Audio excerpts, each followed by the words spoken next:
की जय हो। श्री वल्लभाधीश की जय हो। श्री गोसाई जी परम दयाल की जय हो। श्याम सुंदर श्री यमुने महारानी की जय हो।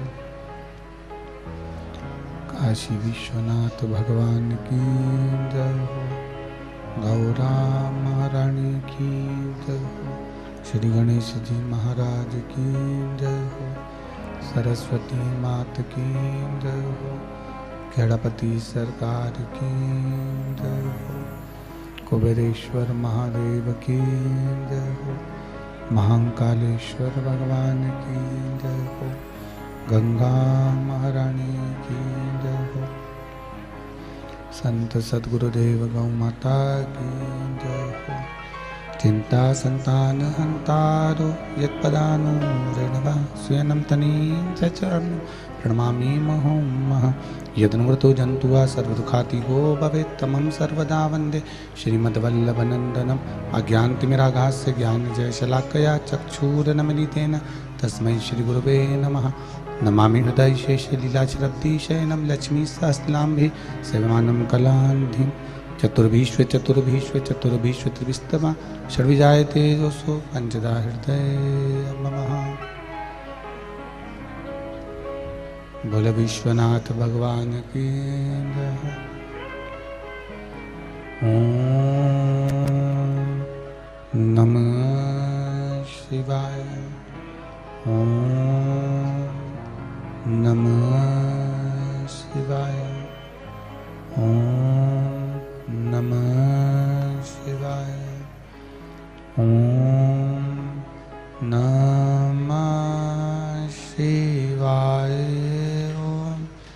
नमः शिवाय। ओम नमः शिवाय। ओम नमः शिवाय।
ओम नमः शिवाय।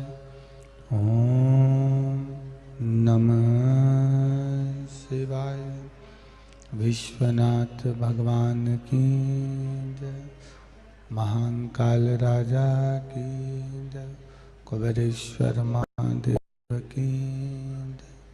हर हर महादेव, हर हर महादेव, हर हर महादेव हर। काशी विश्वनाथ ओगरदानी त्रिकालदर्शी कैलाशी अविनाशी भगवान शिव, जिनकी पुनीत पावन शिव महापुराण की कथा संपूर्ण विश्व का कल्याण करने वाली, संपूर्ण जगत का उद्धार करने वाली है, ऐसी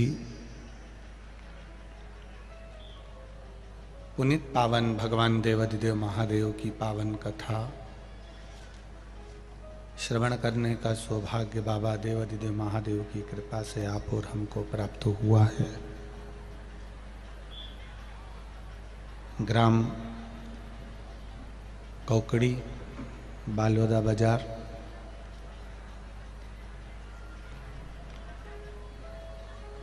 जिसमें कथा के मुख्य यजमान श्री रामू राम जी जायसवाल, श्री वेणु शंकर जी जायसवाल, श्री कृष्ण कुमार जी जायसवाल, श्री रमेश जी जायसवाल, ग्राम कोकड़ी,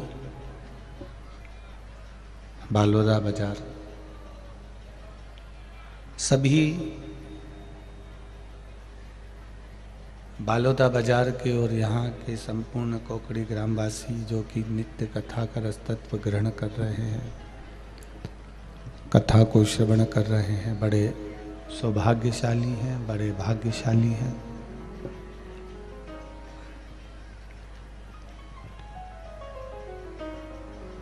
और जायसवाल परिवार ने कथा करवा कर बड़ा स्पीड दीजिए। जायसवाल परिवार ने कथा कराकर संपूर्ण बालोदा बाजार, संपूर्ण कोकड़ी ग्राम और संपूर्ण विश्व के जायसवाल परिवारों को बड़ा गौरव उत्पन्न कराया है।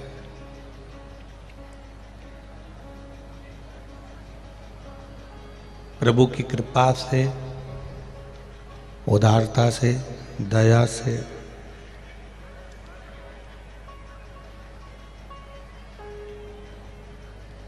ये पुण्यमय आनंदमय शिव महापुराण की कथा मिल रही है।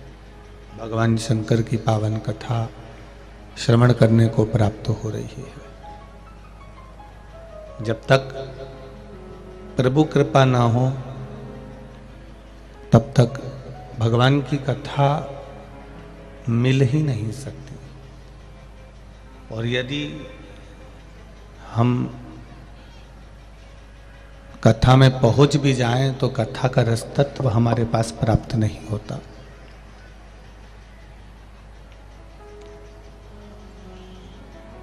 बहुत छोटा सा जीवन है मनुष्य का, बहुत छोटे से रूप में ये मानव का जीवन चलता है, बहुत छोटा है।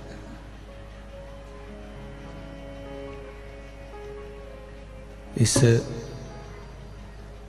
छोटे से जीवन में पीछे आवाज नहीं जा रही है, उधर देखिए, स्पीड बढ़ाओ, प्रेशर नहीं आ रहा है। इस छोटे से जीवन में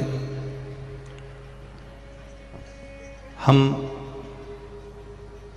अपने परिवार को साधते हुए, परिवार के साथ में सब कर्म करते करते करते करते भगवान की भक्ति को भी धारण करें। हम कभी इस व्यासपीठ से ऐसा नहीं बोले कि आप अपना घर छोड़ दो, आप अपना परिवार छोड़ दो, आप अपना घर छोड़कर कहीं तीर्थ में जाकर बैठ जाओ। या कहीं एकांत में जाकर बैठ जाओ, ये कभी इस व्यासपीठ से नहीं कहा। इस व्यासपीठ से कहा परिवार में रहो, घर में रहो, कुटुंब में रहो, सबके साथ रहो और सबके साथ रहकर भगवान की भक्ति को करो। परिवार भी संभालना है, घर भी संभालना है, काम धंधा भी करना है, बिजनेस भी करना है, सब कुछ करना है। पर उसके साथ साथ एक लोटा जल देवदेव महादेव को भी चढ़ाना। सब चीज करते करते, कार्य करते करते।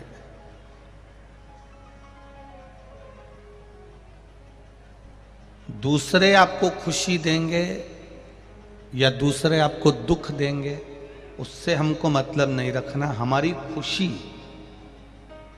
हमारा खुश रहने का आनंद हमारे खुद के पास होना चाहिए, स्वयं के पास होना चाहिए।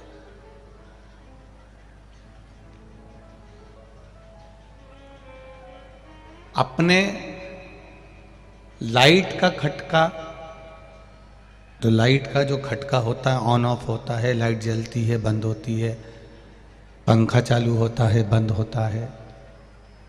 ये लाइट का जो खटका है, तुम अपने घर में लगाते हो अपने कमरे का कि दूसरे के घर में लगाते हो? अपने कमरे का खटका अपने कमरे में होना चाहिए। माँ के कमरे में, पिताजी के कमरे में जो लाइट लगी है उसका खटका भी पिताजी के कमरे में होना चाहिए।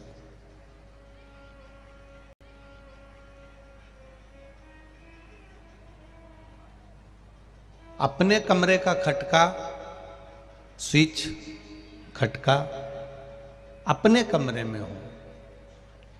भाई के कमरे का खटका, स्विच भाई के कमरे में हो। क्योंकि अगर हमने अपना स्विच, अपना खटका पिताजी के कमरे में लगा दिया या पिताजी के कमरे का खटका अपने कमरे में लगा लिया, तो उसका कोई लाभ नहीं होगा। जब उनको चालू करना है तब वो चालू कर लें, जब उनको बंद करना है वो बंद कर लें। दूसरे पर आश्रित नहीं होना कि वो लाइट चालू करेंगे या वो लाइट बंद करेंगे या वो पंखा चालू करेंगे या वो पंखा बंद करेंगे। ऐसी आश्रितता हमको नहीं चाहिए।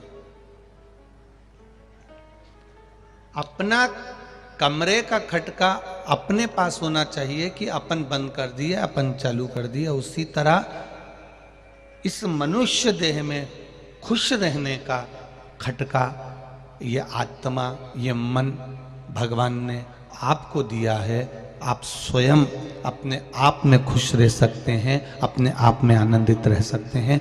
दूसरा आपको खुश नहीं कर सकता।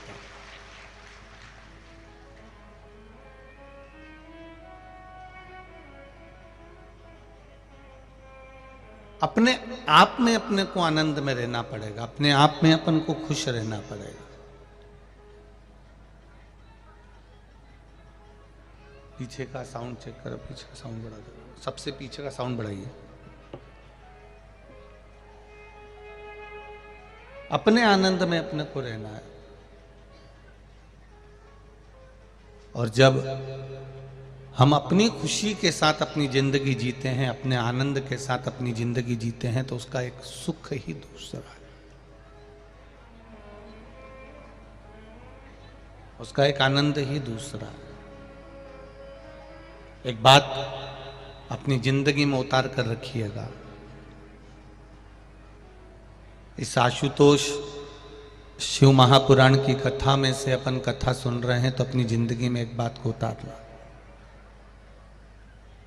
कमरे में बैठकर कितना भी रो लेना,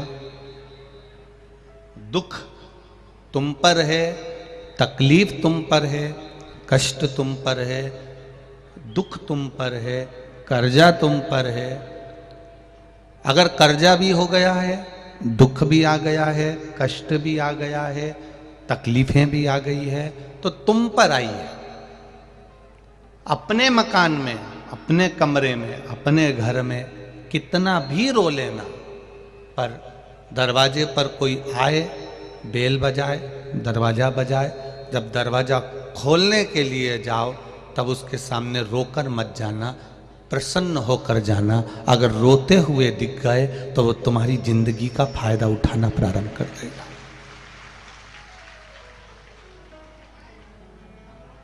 अगर तुम रोते हुए दिख गए, तुमने किसी से कह दिया साहब मैं कर्जे में हूं, तो फिर वो तुमको हल्के में लेने लगेगा, तुमको गिनेगा नहीं।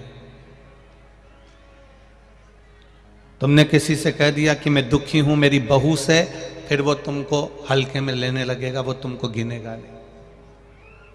मैं अपनी सास से दुखी हूं, वो हल्के में रहने लगेगा, तुमको गिनेगा नहीं। अपने दुख पड़ोसी कभी नहीं काटेगा। अपनी तकलीफ को अपने पड़ोसी या रिश्तेदार या नातेदार या कुटुंब वाले नहीं काटेंगे। आपके जीवन में अगर दुख है, आपके जीवन में तकलीफ है, तो वो कोई दूसरा काटने वाला नहीं होगा। किसी की सामर्थ्यता नहीं है कि कोई आपके दुख को काट दे। आपके दुख को आपको स्वयं को काटना है, क्योंकि कर्म का जो लेखनी है वो हमारे ऊपर लिखी हुई है। उस कर्म की लेखनी को हमें स्वयं काटना पड़ेगा। मत बुरे कर्म कर बंदे वरना पछताएगा। भगवान की आंखों से तू बच नहीं पाएगा, तू बच नहीं पाएगा। अरे ओ अज्ञानी मत करना दानी। संत शिरोमणि परम पूज्य गुरु नानक देव जी महाराज,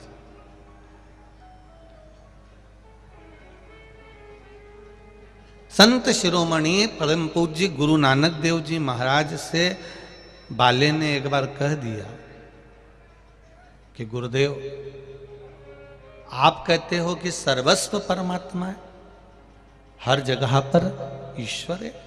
हाँ, पर वो दिखता तो है ही नहीं। परम पूज्य संत शिरोमणि, संतों में संत आनंद कराने वाले गुरु नानक देव जी से बाले ने पूछा, आप कह रहे हो कि परमात्मा सब दूर है, तो वो दिखता क्यों नहीं, नजर क्यों नहीं आता? गुरु नानक देव जी ने कहा, बाले परमात्मा सब दूर है, पर उसको देखने के लिए दृष्टि कोई गुरु ही दे सकता है। आपके पास में कितनी धूल उड़ रही है, आपके पास में छोटे छोटे कण इतने उड़ रहे हैं, इतने घूम रहे हैं कि आप अंदाजा नहीं लगा सकते। आपको दिख रहे हैं क्या? नहीं दिख रहा है।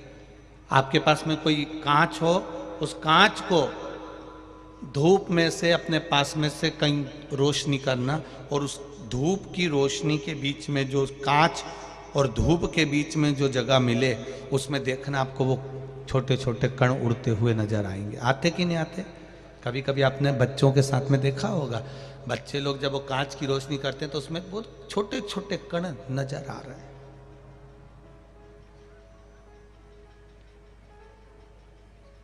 वो छोटे छोटे कण दिख रहा है।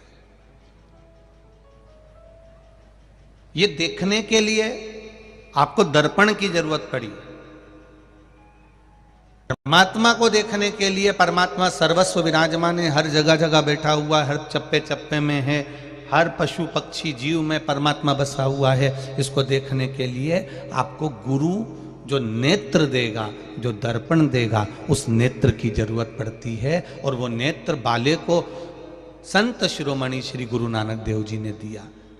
बाले को अभी भी विश्वास नहीं हुआ, तो गुरु नानक देव जी ने कहा, ये कबूतर ले जा, इस कबूतर को लेके जा, कहीं ऐसी जगह पर इसको समाप्त करना जहां कोई इसको ना देखे। बाले कबूतर लेकर गया, जंगल में पहुंचा, वहां पर उस कबूतर को मारने वाला था। इतने में उसको लगा कि वृक्ष देख रहे होंगे, कोई देख रहा है, तो वहां से आगे गया तो कहा पक्षी देख रहे होंगे, और आगे गया तो सोचा आसमान देख रहा है, और आगे गया तो कहा जल देख रहा है। बाले उस कबूतर को वापस लेकर आ गया। गुरु नानक देव जी से कहा, गुरुवर आप सत्य कहते हो। कण कण में परमात्मा समाया हुआ है, वो सर्वस्व है, क्योंकि दृष्टि से वो नजर आ गया। उस बाले की दृष्टि में गुरु की दृष्टि समा गई थी, गुरु नानक देव जी की दृष्टि समा गई थी, तो उसको सब में एक नजर आ रहा था, सब में परमात्मा नजर आ रहा था, सब में ईश्वर नजर आ रहा था।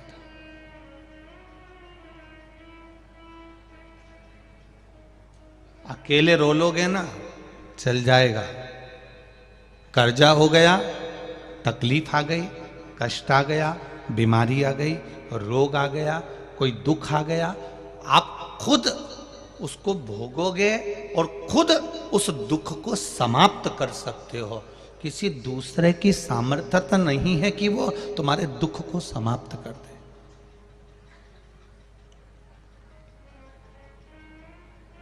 कोई दूसरा तुम्हारे दुख को समाप्त नहीं करेगा। हम कह दें कि कोई आपसे कह दे कि सियोर वाला महाराज दुख को समाप्त कर देगा, तो मत मानना। दुनिया में कोई ऐसा महाराज नहीं जो तुम्हारे दुख को समाप्त कर दे। अगर कोई ढोंग करे, प्रपंच करे, छल करे, तो वो उनका वो जाने, पर किसी की सामर्थ्यता नहीं है कि कोई तुम्हारे दुख को समाप्त कर दे। तुम्हारे दुख को तुम्हें स्वयं समाप्त करना पड़ेगा। जब हम अपने कर्म को करते करते करते करते भगवान को समर्पित होकर करेंगे, तो भगवान उस कर्म का फल देना प्रारंभ करेगा और फिर धीरे धीरे दुख कटना प्रारंभ हो जाएगा। किसी की सामर्थ्यता नहीं। और ये ढोंग प्रपंच में फंसना भी मती, अंधविश्वास में जाना भी मती।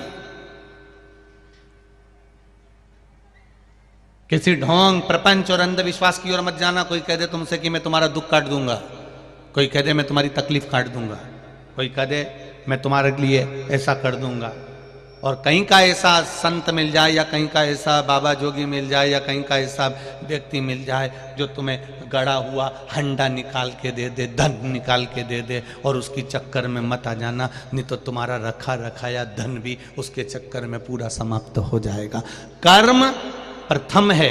गुरु नानक देव जी ने वे कर्म की प्रधानता बताई, भगवान कृष्ण ने कर्म की प्रधानता बताई, महावीर स्वामी ने कर्म की प्रधानता बताई, गौतम बुद्ध ने कर्म की प्रधानता बताई, हमारे राम जी ने कर्म की प्रधानता बताई। यहां तक मेरे शंकर भगवान भी नित्य प्रति कहते हैं कर्म करोगे तो फल मिलेगा जरूर। आप कर्म करिए, उस कर्म से पीछे मत हटो। जब कर्म की ओर अग्रण्य बढ़ते चले जाओगे तो सुख मिल जाएगा। कोई तुमसे कह दे कि तुम यहां बैठ जाओ, मैं तुम्हारे लिए ये कर दूंगा, तुम्हारे लिए वो कर दूंगा, नहीं नहीं। श्रीमद् भागवत कथा को अच्छे से सुनो। श्रीमद् भागवत कथा को अच्छे से सुनिए। उस भागवत कथा में क्या लिखा है। राजा परीक्षित को श्राप लग गया 7 दिन मरने का। 7वें दिन राजा परीक्षित को मरना है, और राजा परीक्षित 7वें दिन मरने वाले थे, और चलते चलते चलते चलते उनको 350 ऋषि मिले।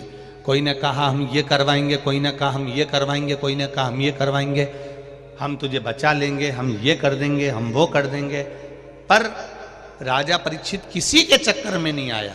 तब आखिरी में 350 ऋषि के बाद में 351वें नंबर के ऋषि मिले, श्री सुखदेव जी महाराज। उनने ये नहीं कहा कि राजन मैं तुझे बचा लूंगा, उन्होंने ये नहीं कहा कि तू बच जाएगा, तुझे श्राप लगा है, तू मरेगा, 7वें दिन ही मरेगा, ये पक्का है। पर इतना जरूर कह सकता हूं कि तू अगर 7 दिन बैठकर मेरे पास सत्संग कर लेगा, कथा सुन लेगा, भजन कर लेगा, तो 7 दिन तू भगवान की भक्ति में डूब जाएगा, तो ये पक्का है कि तुझे सांप भी डसेगा तो दर्द नहीं होएगा, भय नहीं होगा, तकलीफ नहीं होगी, कष्ट नहीं।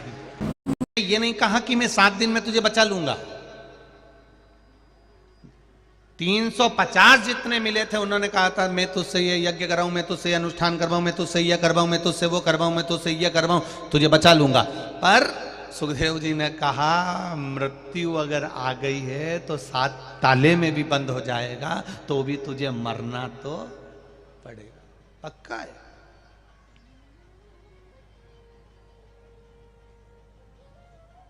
अगर यमराज के यहां रिश्वत चलती होती ना, तो जितने गरीब हैं, अगर यमराज के यहां रिश्वत चलती होती तो जितने गरीब हैं ना सबसे पहले इन्हीं के प्राण जाते हैं। क्यों? पैसे वाले 50 लाख रुपए उसकी अटैची भर के यमराज को दे देते और कह देते उसको उठाकर ले जा, जा ले जा उसको उठाकर। धनपति कभी मरता ही नहीं, करोड़पति कभी मरता ही नहीं, वैभवपति कभी मरता ही नहीं, सत्तापति कभी मरता ही नहीं।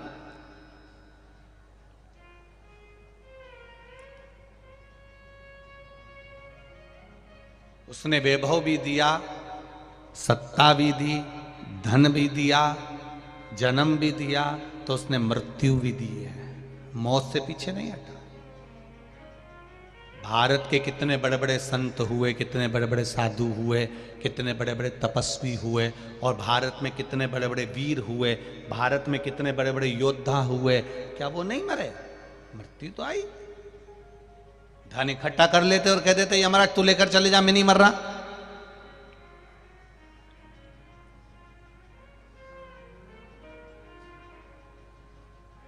जिनके ऊपर स्वयं बल ही बल हो, वो भी चले जाता है। ऐसा कौन बचा है मौत से? परंतु शिव पुराण कह रही है कि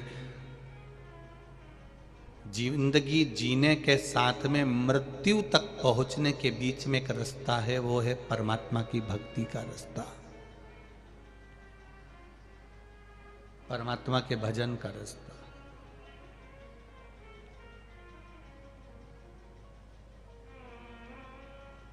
एक पैसे वाला व्यक्ति मरता है, कोई करोड़पति व्यक्ति मरता है, कोई धनपति व्यक्ति मरता है, तो मरने के बाद उसका स्टेचू, उसका पुतला कभी चौराहे पर नहीं लगता। बोलो रे जम के लगा। कोई करोड़पति मर गया, धनपति मर गया, कोई वैभवपति मर गया, खूब पैसा उसने कमाया, और उसका पुतला, हाँ कोई लालच में लगा दे चौराहे पे तो बात दूसरी है। धनपति का पुतला कभी चौराहे पर नहीं लगता। पुतला चौराहे पर उसी का लगता है, भले उसके पास में पैसा नहीं था तो भी जंगल में रहकर छोटी छोटी बच्चियों को, गरीब बेटों को, गरीब बेटियों को, साधारण परिवार को अपने पैसे से छोटा सा स्कूल का निर्माण करा, बच्चों को पढ़ाना चालू करा। 10 बच्चों को पढ़ाकर उसने इंजीनियर बना दिया, 50 बच्चों को पढ़ाकर डॉक्टर बना दिया। धनपति ने खुद की तिजोरी भरी है, और एक संत स्वभावी साधारण से साधारण व्यक्ति जब किसी दूसरे के प्रति परमार्थ का कार्य करता है तो चौराहे पर पुतला उसका लगा दिया जाता है कि इसने हमारे राज्य में, हमारे नगर में, हमारे क्षेत्र में एक अच्छा काम किया है, कोई श्रेष्ठ कर्म किया, कोई अच्छा कार्य किया।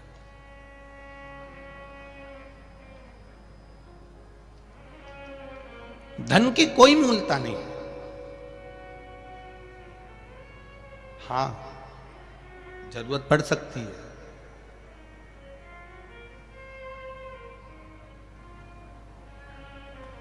पर वो जरूरत पड़ने पर दुनिया का कोई व्यक्ति आपको अपनी तिजोरी का माल नहीं देगा। छत्तीसगढ़ में ऐसा होता हो तो बात दूसरी है कि आपका कर्जा पड़ोसी चुका देता हो। चुकाते हैं छत्तीसगढ़ में? अरे बोलो तो जम के, कोई नहीं चुकाता। सगा भाई भी जब तुम्हारा कर्जा हो जाएगा ना तो खूब ज्ञान की बातें कहेगा, पर तुम्हारा कर्जा नहीं चुकाएगा। रिश्तेदारों की भले फैक्ट्रियां चल रही होगी, रिश्तेदारों के भले बहुत गाड़ियां चल रही होगी, पर तुम्हारा कर्जा चुकाने वाला कोई रिश्तेदार नहीं आएगा। कर्जा चुकाना किसको है? तुमको खुद को मेहनत करना पड़ेगी, तुम्हें स्वयं को आगे बढ़ना पड़ेगा, खूब परिश्रम करना पड़ेगा, भगवान का भजन करना पड़ेगा, उसके आश्रित होकर कार्य करना पड़ेगा, तब वो फल देगा। फल देगा तब आपका कर्जा चुकेगा। किसी की सामर्थ्यता नहीं कि कोई चुका दे।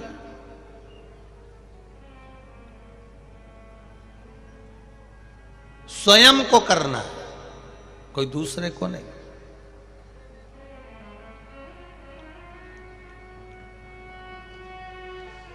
हमारे कर्म का भोग अगर ऐसा होता कि आपके कर्म का भोग दूसरा भोग लेता तो सबसे पहले राम जी महाराज की कथा ही नहीं आती। सीता जी ने एक चिड़िया को कैद में रखा था तो माता जानकी जी को कैद में रहना पड़ा। चिड़िया गर्भ से थी तो उसको पति से अलग रहना पड़ा था, तो जानकी जी को भी गर्भ धारण कर कर पति से अलग रहना पड़ा था। बाली ने छुपकर, भगवान राम ने छुपकर बाली को मारा था। कृष्ण अवतार में वो बाली जरा नाम का व्याघ्र बनकर भगवान कृष्ण को मार देता है। ये कर्म का खेल है जो आपको खेलना है। अगर आज आपको बहुत अच्छा भोजन मिल रहा है, घर में सोने के लिए डनलप का गद्दा मिल रहा है, कमरा मिल रहा है, मकान मिल रहा है, सुख मिल रहा है, कुछ अच्छा प्राप्त हो रहा है, तो ये आपके कर्म के अनुसार प्राप्त हो रहा है। आपने जो भजन किया, आपने जो शिव मंदिर में एक लोटा जल चढ़ाया, कई लोग कहते हैं शिव मंदिर में एक लोटा जल चढ़ाने से क्या होता है। हम कहते हैं ये जैसे शंकर भगवान पर एक लोटा जल चढ़ता है, शिव जी के ऊपर लगा हुआ चंदन धुल जाता है, शिव जी पे चढ़ा हुआ चावल धुल जाता है, शिव जी पे चढ़ी हुई बेलपत्र धुल जाती है, शिव जी पर लगा हुआ दही धुल जाता है, शिव जी पे लगा हुआ घी धुल जाता है। एक लोटा जल जब आप शंकर जी पे चढ़ाते हो तो चंदन जल से धुल जाता है। उसी तरह हम तो शिव जी पे जल चढ़ाते हैं तो उनका चंदन धुलता है, शंकर जी को जल चढ़ाते हैं तो हमारी कर्म में जो दुख की लाइन है वो भी धुल जाती है, शिव को मात्र जल चढ़ा देने से। केवल जल समर्पित कर दे।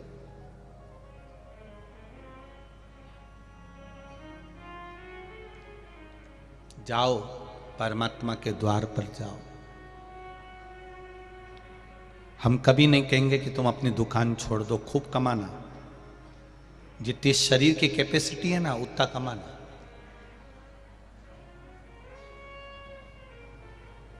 प्रतिदिन मोबाइल खोलोगे ना, आय बढ़ाने का साधन मोबाइल पर बता दिया जाता है। बोलो सही है कि गलत है? नवयुवक लड़के लड़कियां जानते हैं, बेटे जानते हैं।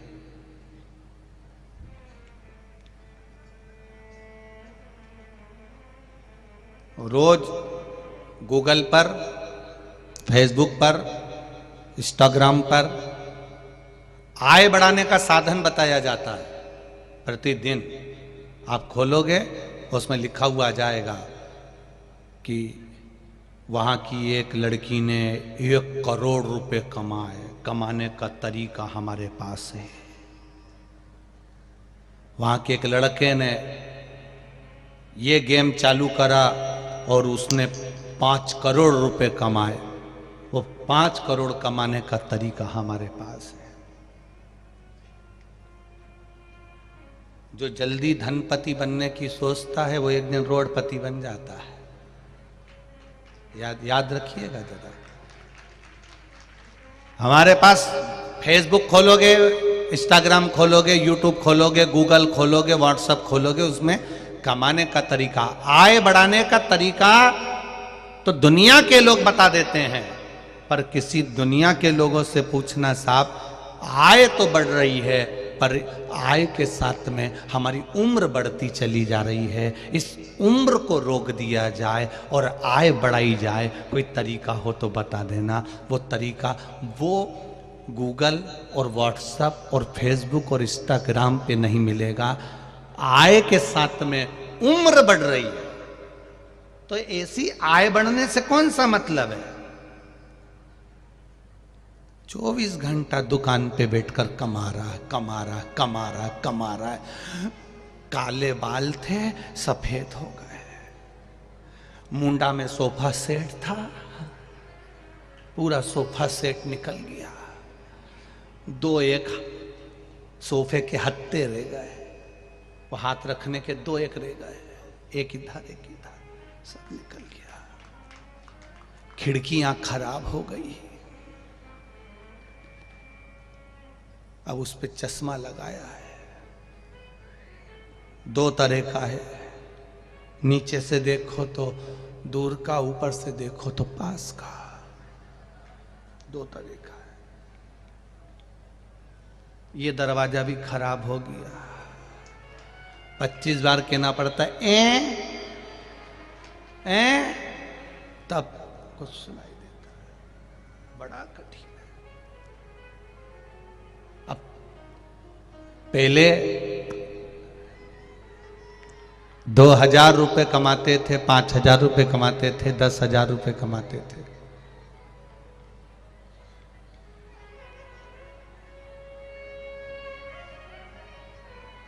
पीछे की एलईडी बंद हो गई शायद, एलईडी यहां देखिए, एलईडी चालू करो सब दूर की। पहले 5,000 रुपए महीना कमाते थे, 10,000 रुपए महीना कमाते थे, 15,000 रुपए महीना कमाते थे। अब तुम्हारी आय तो बड़ी है,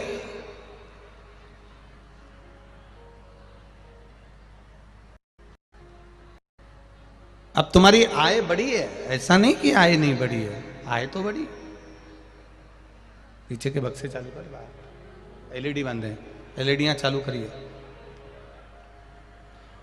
तो ऐसा नहीं कि आय नहीं बढ़ी है, आय तो बढ़ी, पर आय के साथ में तुम्हारी उम्र जो है, अवस्था घटती बढ़ती जा रही। शंभु शरने पड़ी मांगू घड़ी रे, दुख काटो दया करी ने दर्शन को, दया करी ने दर्शन। हो गई चालू एलईडी, बैठ जाइए, बैठ जाइए। शंभू मेरे भोले ओ बम, मैं काशी नगरी सुना है हमने ओ भोले, तेरी काशी में गंगा है, सुना है हमने ओ भोले, तेरी काशी में गंगा है। उसी गंगा, उसी गंगा को नहाने को मैं काशी नगरी आई, उसी गंगा को नहाने को मैं काशी नगरी आई। मेरे भोले ओ बम भोले, मैं काशी नगरी आई हूँ। मेरे भोले ओ बम भोले, मैं काशी नगरी आई हूँ। मेरे भोले ओ बम भोले, मैं काशी नगरी आई हूँ। मेरे भोले ओ बम भोले, मैं काशी नगरी आई हूँ। आओ से आनंद के साथ दोनों हाथों से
भोले तेरी काशी में मुक्ति है।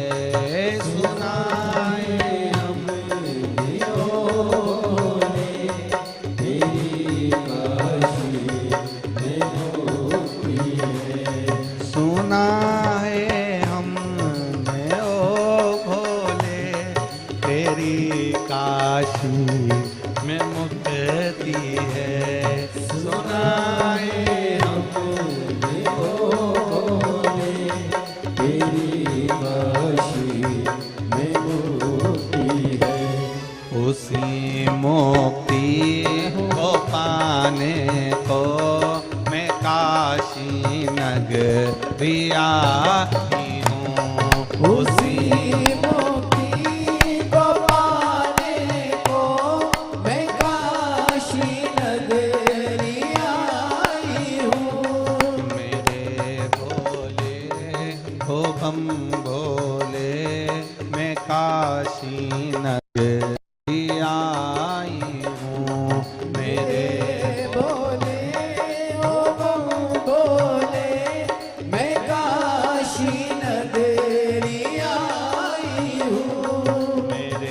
भोले ओ बम भोले मैं काशी नगरी आई हूँ। मेरे भोले ओ बम भोले मैं काशी नगरी आई।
काशी में गौरा है। सुना है हमने ओ भोले तेरी काशी में गौरा है। सुना है हमने ओ भोले तेरी काशी में गौरा है। सुना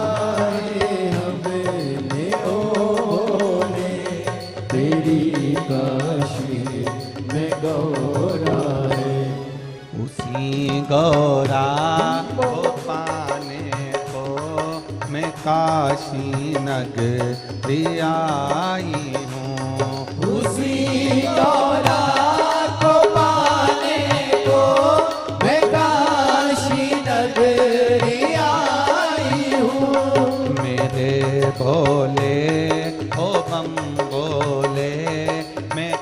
काशी नगरी आई हूँ। मेरे भोले ओ बम भोले, मैं काशी नगरी आई हूँ। मैं काशी नगरी आई हूँ। मैं काशी नगरी आई हूँ। मैं काशी नगरी आई हूँ। मैं काशी नगरी आई हूँ। मेरे भोले ओ बम भोले, मैं काशी नगरी आई हूँ। मेरे भोले ओ बम भोले, मैं काशी नगरी आई हूँ। मेरे भोले ओ बम भोले, मैं काशी नगरी आई हूँ।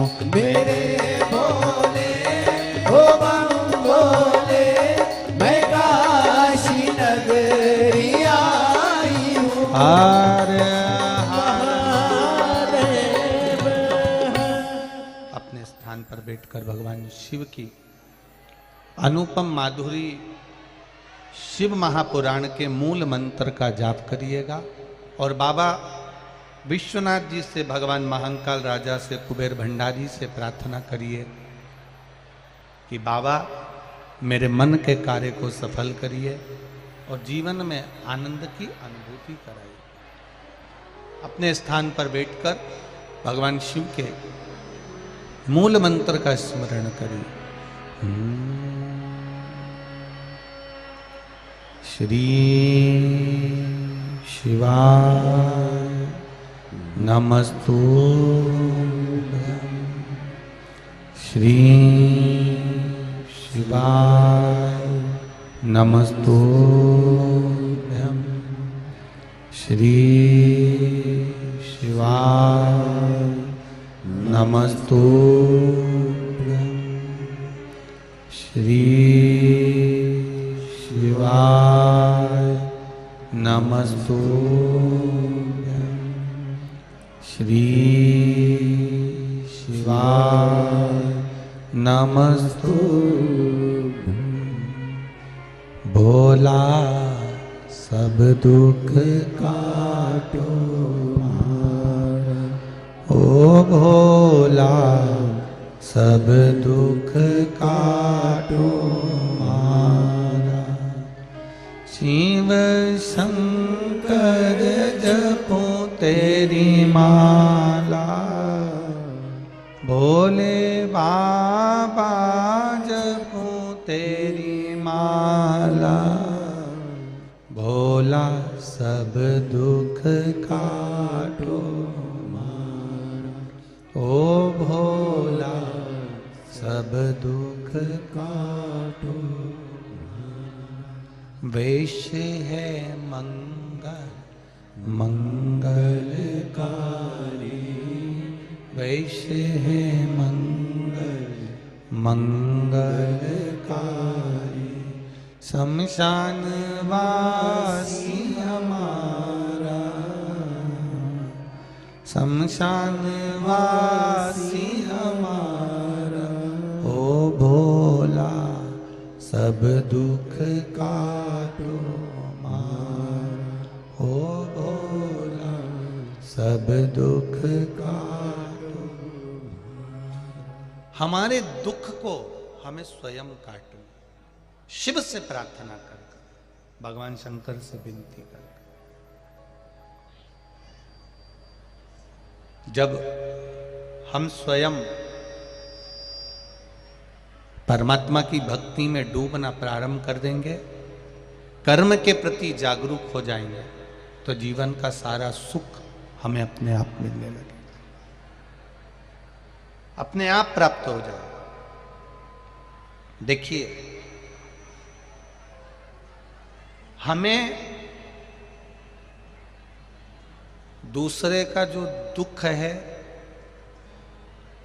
वो छोटा लगता है, अपना दुख बड़ा लगता है। पर शिव महापुराण की कथा तो यहाँ तक कहती है कि भगवान के दरवाजे पर जाना, परमात्मा के द्वार पर जाना, तो पहला शब्द तुम्हारे मुख पर होना चाहिए सर्वे भवन्तु। जम के बोलो जरा, सर्वे भवन्तु सुखिना, सब सुखी रहे। जीवन में किसी के दुख ना आए, जीवन में किसी के तकलीफ ना आए।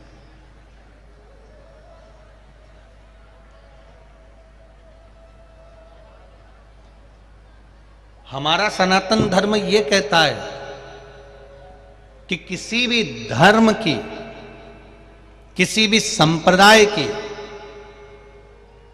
और किसी व्यक्ति की ना तो कभी हंसी उड़ाना है, ना कभी हमें अपमान करना। ना कभी हम हंसी उड़ाएं और ना कभी हम अपमान करें। एक बार गलती हो गई थी श्री काकभसुंडी जी से। रामचरितमानस का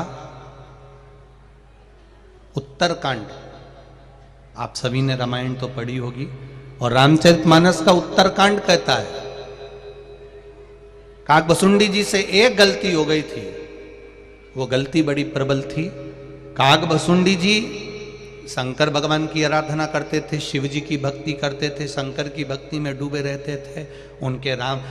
उनके गुरु श्री लोमश जी, वो राम जी की भी भक्ति करते थे, शंकर जी की भी भक्ति करते थे। उनकी चित्तवृत्ति में जो बैठा उसकी भक्ति में रमे रहते थे।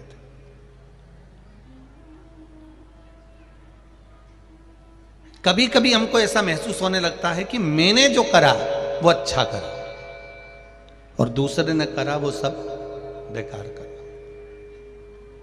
सास और बहू में जो झगड़ा होता है वो इसी बात पर होता है। सास कहती है मैं जितना कर लेती हूं मेरी बहू बिल्कुल नहीं करती, पर बहू का जो शरीर है उसके हिसाब से वो अच्छा कर लेती है। ये समझो ना कि जिसकी जिसके शरीर की जितनी कैपेसिटी काम की, तेरी उम्र में जब वो आएगी तो पक्का है तेरे से ज्यादा काम करेगी। पर हम सोच रहे हैं कि अभी वो इतना काम करे। अब वो अभी तो शादी करके आई है, ब्याह करके आई है, 2 साल में, 4 साल में, 3 साल में तुम सोचती हो कि तुम्हारे जैसी हो जाए, तुम्हारे जैसा काम करने लगे। तो कमला, इस अंदाजे में मत रहना।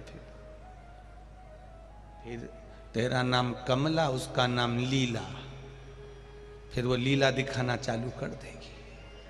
क्या मतलब का? हमको लग रहा है कि हमारे जैसा काम करे, नहीं हो सकता, कभी नहीं होगा। वो तो ना भविष्य थे। हां, समय की अवस्था ढलती जाएगी और समय अच्छा अच्छा गुरु, अच्छा अच्छा शिष्य, अच्छा अच्छा शिक्षक जो चीजें आपको नहीं सिखा सकता वो समय आपको सिखा देता है। समय सिखाए। एक पत्र आया है, देखिए।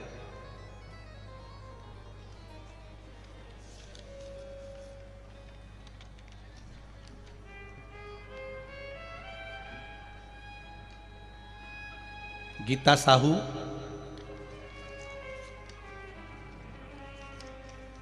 कवर्धा, जिला कबीरधाम, छत्तीसगढ़ से आई है। कहीं बैठी हो तो हाथ हिलाइएगा। कहीं बैठे आप ही हैं? दोनों हाथ हिला दो एक बार। श्री शिवाय नमस्तुभ्यम। पहले तो आपको फोटो दिखा दें जो कोमा में पड़ा है उस व्यक्ति का, जो वेंटिलेटर पर पड़ा हुआ है, कोमा में गया, वेंटिलेटर पर पड़ा रहा। जो वर्तमान का फोटो था, लड़का ऐसा था, इसको भी आप देख लें, उसका वर्तमान का फोटो। फिर बाद में जब वो गया तो कोमा में गया, वेंटिलेटर पर गया और वेंटिलेटर पे कोमा में पड़ा रहा कई दिनों तक। उसके बाद फिर ठीक हुआ तो ये फोटो आया। ये 3 फोटो हैं उसका। पहले स्वस्थ था, फिर कोमा में गया, वेंटिलेटर पर, फिर आया। अब पत्र का स्मरण करें। मैं गीता साहू, कवर्धा जिला, कबीरधाम, छत्तीसगढ़ शाहपुर की ओर से गुरुदेव भोलेनाथ जी को नमन प्रणाम। मेरे पति श्री भागीरथी साहू छत्तीसगढ़ पुलिस विभाग में हवलदार के पद पर हैं। मेरी पैतृक गांव चंपावन चंपेश्वर महादेव की मूल निवासी हूँ। मेरी 2 लड़की पूजा साहू और मीनाक्षी साहू एवं एक लड़का गजेंद्र साहू है। शिव जी की महिमा का क्या बखान करूं गुरुदेव। मेरा लड़का जिसका फोटो मैंने बताया है 2018 में नीट का कोचिंग करने दुर्ग गया था। दोस्तों के साथ मोटरसाइकिल में एक्सीडेंट हो गया। दोस्तों ने उसका एक्सीडेंट हुआ, किसी को भी नहीं बताया। 2 दिन के बाद अस्पताल बिलासपुर से मैं भर्ती किया, तब डॉक्टर साहब द्वारा फोन पर बताया गया कि आपका लड़का कोमा में चले गया है और वेंटिलेटर पर पड़ा हुआ है। तब हम लोग पहुंचे, जिसका हमने फोटो लगाया। हमें नहीं मालूम था गुरुदेव कि वो कोमा में चले गया, वेंटिलेटर पर पड़ा है। उसके दोस्तों तक ने फोन कर नहीं बताया कि तुम्हारे लड़के का ये हाल हो गया। गुरुदेव, हम जब हॉस्पिटल में पहुंचे तो बेटा इस अवस्था में पड़ा हुआ था जिसका फोटो लगाया गया, और डॉक्टर कह रहे थे कि वेंटिलेटर पर हम 21 दिन रखेंगे, उसकी भी कोई जवाबदारी नहीं है, श्वास की कोई जवाबदारी नहीं है। इसके बाद हम आपको शरीर, ये बॉडी वापस दे देंगे। 21 दिन तक वेंटिलेटर पर रखने का बोला। तब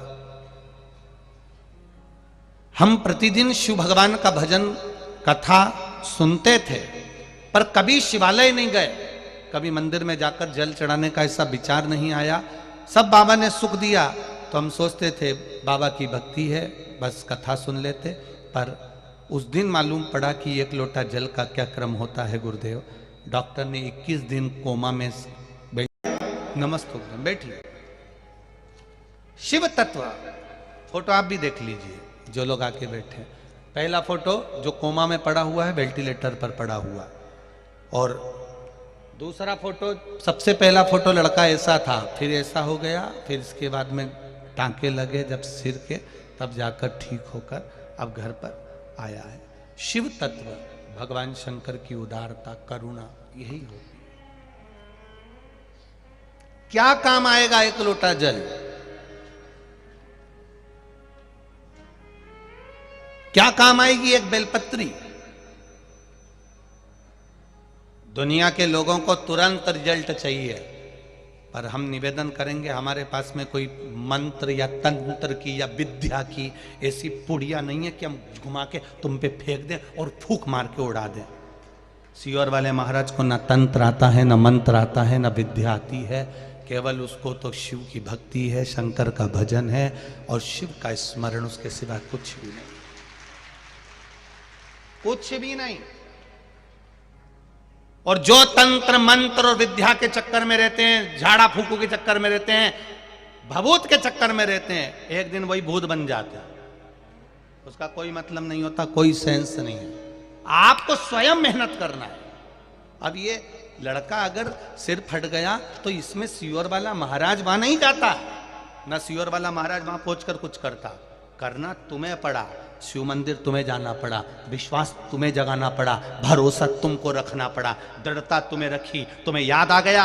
शिव पुराण में महाराज जी कहते 1 लोटा जल चढ़ा, समस्या निपटेगी, और वो जल चढ़ाने के लिए भाग पड़ी। उसका विश्वास भी तो जागा, उसकी दृढ़ता भी तो जागी। अब तुम्हें तो चाहिए कि महाराज कुछ ऐसा कर दें कि मेरे घर में करोड़ों का धन आ जाए, तो वो दूसरे महाराज होंगे जो करोड़ों का धन, तुम्हारा धन निचोड़ के और करोड़ों का धन भर दें, वो दूसरे हो सकते हैं। यहाँ तो केवल शिव की भक्ति है। भगवान के दरवाजे पर जाओ, कर्म के साथ भजन करो, मंत्र का जाप करो, श्री शिवाय नमस्तुभ्यम जपो, स्मरण करो। एक पत्र और देखिए,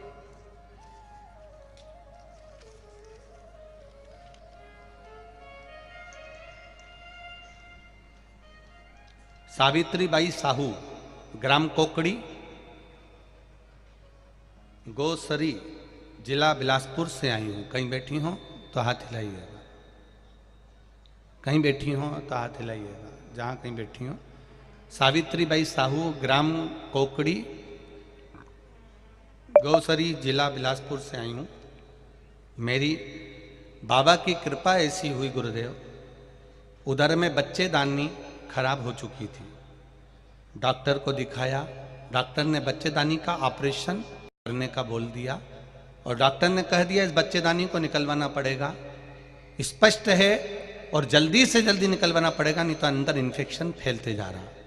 तुम्हारी बच्चेदानी खराब हो चुकी है, सड़ चुकी है, उसमें पस पड़ना चालू हो गया। गुरुदेव, मैं हॉस्पिटल से डॉक्टर से दवाई लेकर आ गई।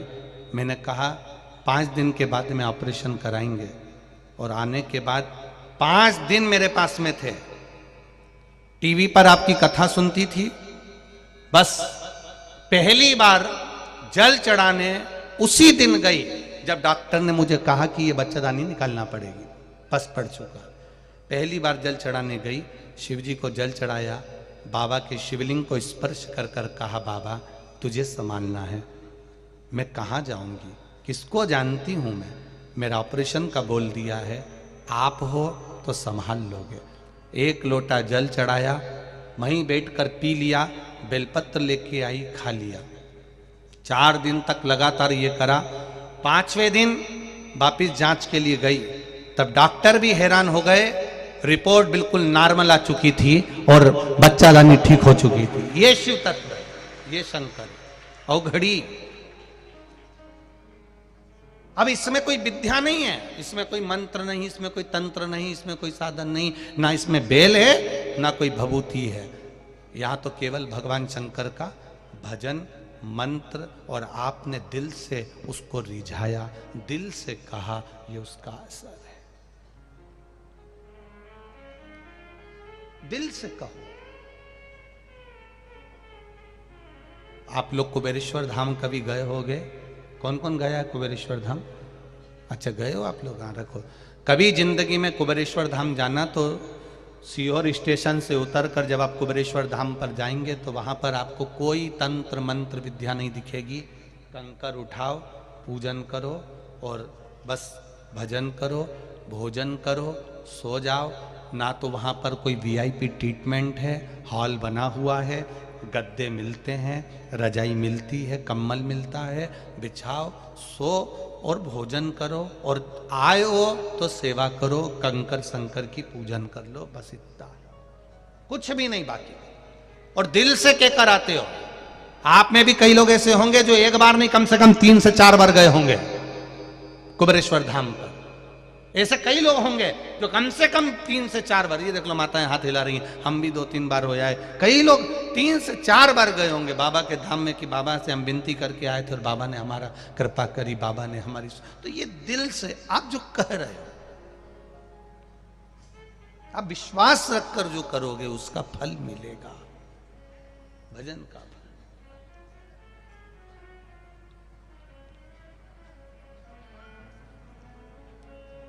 कोई ढोंग नहीं, कोई पंच नहीं, कोई अंधविश्वास नहीं, केवल शिव है। काकभूषुंडी जी शिव को मानते हैं, लोमश बाबा, राम और कृष्ण शिव सबको मानते हैं, राम और शिव को मानते हैं। एक दिन काकभूषुंडी जी और लोमश बाबा, जो काकभूषुंडी जी के गुरु हैं,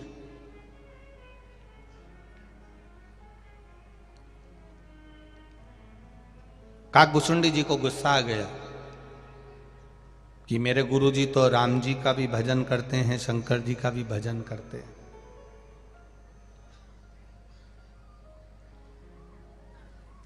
देवों में देव, महादेव।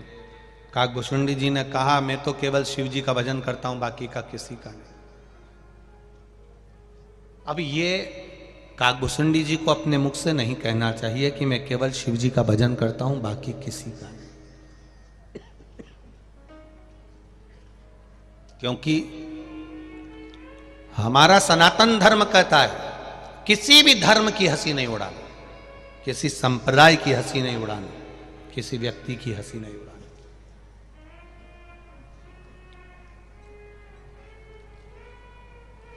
हम क्यों हंसी उड़ाएं किसी की? कोई आंख से बेकार है, कोई जिह्वा से बेकार है, कोई श्रवण शक्ति से बेकार है, कोई हाथ से, कोई पाँव से अगर विकलांग है, कोई शरीर से बहुत मोटा है, कोई बहुत दुर्बल है, कोई की बुद्धि कम है, कोई में बहुत ज्यादा बुद्धि है, तो हम क्यों हंसी उड़ाएं? किसके लिए?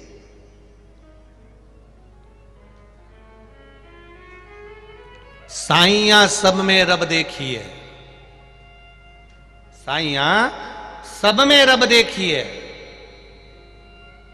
रूप एक है, रब अनंत है, अनेक। उसका स्वरूप अलग अलग है। वो रब मेरा बाबा, मेरा भोलेनाथ, मेरा शंभू, मेरा त्रिकालदर्शी, मेरा कैलाशी किस किस रूप में आता है इसका कोई भरोसा कहीं नहीं है।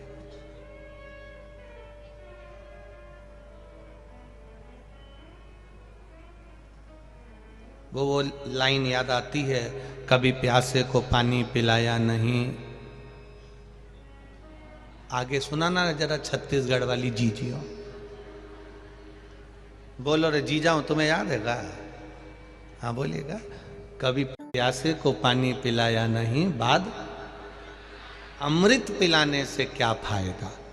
सास जिंदा थी तब प्रणाम नहीं करा, सास जिंदा थी तब नमन नहीं करा, सास जिंदा थी तो चिल्ला के दौड़ती थी, और सास मर गई तो इतना पल्लू लेके अब रो रही। अब वो मर गई और अब अर्थी पे पड़ी, तब सास के पास में खड़ी हो के रो रही। और फिर क्या कर रही? सब परिवार वालों ने बोला पांव पड़ ले पांव, अब पांव के पांव छोड़ नहीं रही पांव। फिर गांव के दो चार लोग आए, उन्होंने उसको उठाया। क्या पता कौन से नाटक का सीरियल कर रही थी, भगवान जाने। अब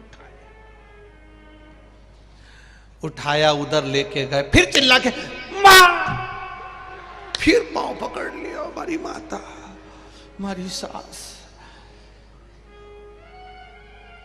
अब की बार जो जम के मारा, अर्थी पे सांस उठ के बैठ गई, बेटा में जिंदा हो गई वापिस। अरे अब ये आंसू आंसू पोंछ के अंदर चली गई, तुरंत डोकरी फिर जिंदा। 6 महीने बाद डोकरी फिर मर गई, मां फिर मर गई, बूढ़ी माता फिर मर गई। अब की बार ये नी रोई, वहीं खड़ी एक जगह, सिर पे पल्लू मल्लू लेके दरवाजे पे खड़ी, एक जैसी बस रो नहीं रही। सारे रिश्तेदारों ने पूछा तू रो क्यों नहीं रही? बस परिक्रमा लगाई, पांव के पास नहीं जाऊंगी। एक बार पांव के पास गई थी, 6 महीना डोकरी फिर जिंदा हो गई थी बुढ़िया। अब की बार पांव के पास गई और 2-4 साल के लिए जिंदा हो गई, तो मेरा पूरा प्लान फेल हो जाएगा, अब नहीं जाऊंगी। ये संसार माता अब गया।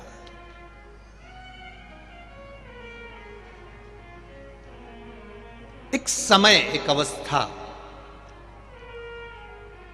एक समय की अवस्था होती है, वो व्यक्ति को बदलने का काम करती है।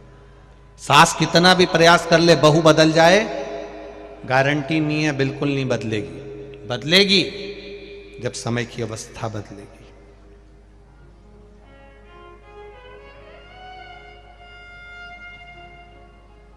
आप उसको नहीं बदल सकते, पर समय की अवस्था बदल देगी। जब बच्चों को पढ़ाएगी, विद्वान बनाएगी, अपना त्याग करती चली जाएगी, खाने का, भोजन का, रहने का, सब त्याग धीरे धीरे करती चली जाएगी, तब वो बच्चों को पढ़ाती पढ़ाती फिर तुम्हारे जैसी हो जाएगी।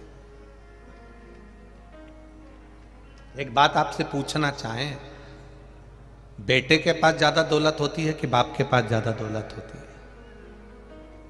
पिता के पास होती है ना दौलत, उसने बचपन में जब तुम छोटे से थे तब भी पिता के पास में 500 का नोट होता था, 1000 का नोट होता था, 50-100 रुपए उसके पास होते थे। पर अपने बेटे को, अपनी बेटी को पढ़ाने के चक्कर में, बढ़ाने के चक्कर में, उनके कपड़े अच्छे पहनाने के चक्कर में, उनको खाना अच्छा खिलाने के चक्कर में पिता की जेब में 500 का नोट भी है और भूख भी लग रही है ना, दुकान पे बैठकर ठेला चलाते समय अगर उसको भूख भी लग रही है वो नहीं खाता है, क्योंकि मेरे बच्चे को देना है, ट्यूशन का देना है, बिजली का देना है, गैस की टंकी का देना है,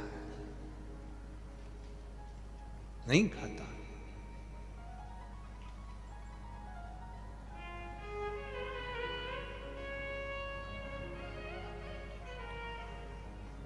कितनी बड़ी बात आज आपको एक बताना चाहेंगे।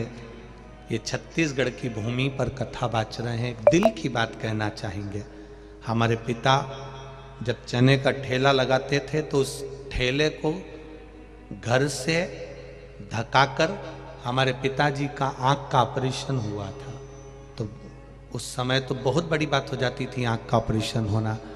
आजकल तो आंख का ऑपरेशन के बाद लोग काम कर लेते हैं, पर उस समय तो दोनों आंख के ऑपरेशन होना, मोतियाबिंद के, और फिर वो धक्का कर ले जाएं। हम जब स्कूल पढ़ते थे तो पापा का, पिताजी का चने का ठेला लेकर जब पान चौराहे पर जाते थे और पान चौराहे पर जब ठेला खड़ा करते थे तब भूख भी लगती थी पिता को। हम खुद देखते थे कि पिताजी को भूख लग रही है, तब चना भी उठाकर नहीं खाते थे। हम कई बार, हमारे बड़े भैया ने पूछा, पापा भूख लग रही है, आप चना खा लो। तो पिताजी का शब्द होता था, 2 रुपए का चना बिगड़ जाएगा, वो 2 रुपए आएंगे तो काम आएंगे। घर का चना भी ठेले का नहीं खाता था बाप, पिता पिता होता है। पिता वो चना भी नहीं खाता था। एक बेटे की जिंदगी बनाने के लिए, एक बेटी का विवाह करने के लिए कन्यादान करना है उसको। बेटी की शादी में लोग आएंगे, उनको खाना खिलाना है। खाना खाने वाला तो प्लेट में भोजन को डस्टबिन में छोड़कर चले जाता है, भरी की भरी 200 रुपए की प्लेट छोड़कर चले जाता है। पर उस बाप से पूछना जिसने 1-1 रुपया जोड़ा है अपनी बेटी की शादी के लिए कि आएंगे तो खिलाना पड़ेगा। 1-1 रुपया जोड़ा है उस पिता ने, 1-1 रुपया। केवल बेटी का शादी करना है, बेटे का काम धंधा लगाना है, बच्चों को पढ़ाना है, अच्छे कपड़े पहनाना है। 500 रुपए उसकी जेब में है और 1 रुपया खर्च नहीं करता पिता। 1 रुपया।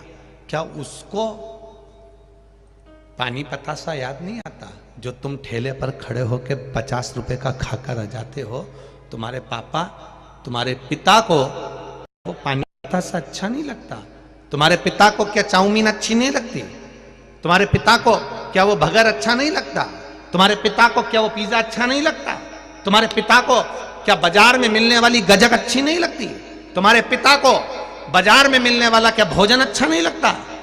याद उसको भी आती है, खाना वो भी जानता है, जेब में पैसा भी है, फिर भी नहीं खाता है, क्योंकि मेरी औलाद को पढ़ाना है और उसका विवाह रचाना है।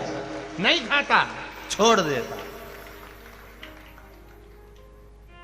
और जिस दिन तुम पिता बनोगे और अपनी औलाद के लिए तुम्हारी जेब में भी पैसा होगा, मैं नवयुवक लड़कों से पूछना चाहूंगा जिनकी शादी हो गई, जो 40 साल 42 साल जोड़ जोड़ कर चल रहे हैं बच्चों के लिए, नहीं खाते। इन 45 साल वालों से, इन 50 साल वालों से पूछना ऑफिस में काम कर रहे हैं, पुलिस की नौकरी, इसकी नौकरी, डॉक्टर की नौकरी, ये नौकरी, गवर्नमेंट की नौकरी कर रहे हैं, एक चाय भी पीते हैं तो 50 बार सोचते हैं कि चाय पिएंगे तो 10 रुपए कट जाएंगे। छुट्टी नहीं लेते गवर्नमेंट की, छुट्टी लेंगे तो पैसा कट जाएगा। किसके लिए? केवल अपने बच्चों के लिए। और बच्चे कहते हैं पापा तुम एक प्लाट नहीं ले सके, तुम एक मकान नहीं ले सके। जरा उस बाप से पूछना जो कहता है मैंने 4 बच्चों का पेट भरा, उनकी शादी करी, उनका पालन पोषण करा, तुम लोगों के लिए करा, इसलिए मैं मकान नहीं बना पाया, प्लाट नहीं ले पाया, जमीन गाड़ी नहीं कर पाया, तुम्हारे लिए करा है।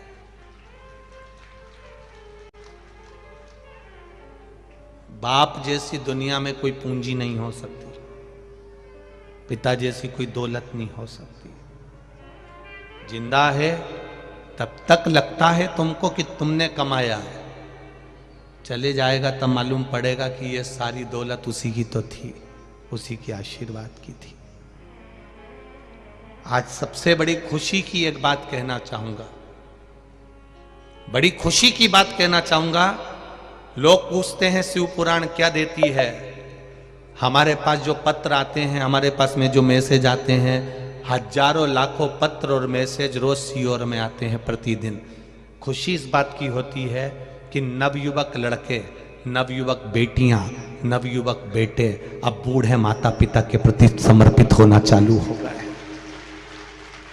लोग पूछते हैं शिव पुराण क्या देती है, हम कहते हैं उनका समर्पण बड़ा है, उनका त्याग बड़ा है, उनका प्रेम बड़ा है, उनकी वात्सल्यता बड़ी है, उनकी करुणा बड़ी है। जो बच्चे गलत मार्ग पर जा रहे थे वो वापिस थोड़ा ना थोड़ा अपने पिता का और मां का आदर करना सीख गए, माता पिता का आदर करना सीख गए।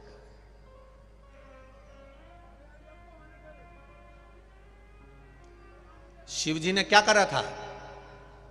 शंकर भगवान का सबसे पहला जनमानस को देने वाला गुण है, शिव जी ने देवताओं के लिए अमृत छोड़ दिया और खुद, बोलो जम के बोलो जरा, विष पी गए।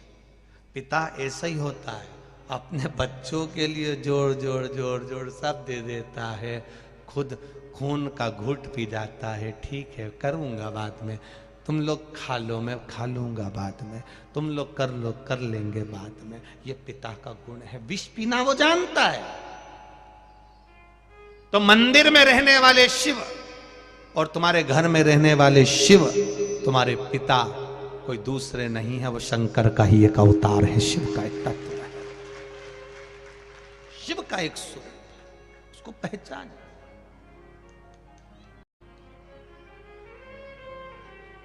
अपने तत्व को जानने का विचार करें। काकभुसुंडी जी ने गुरु का अपमान कर दिया, एक यज्ञ रखा काकभुसुंडी जी ने,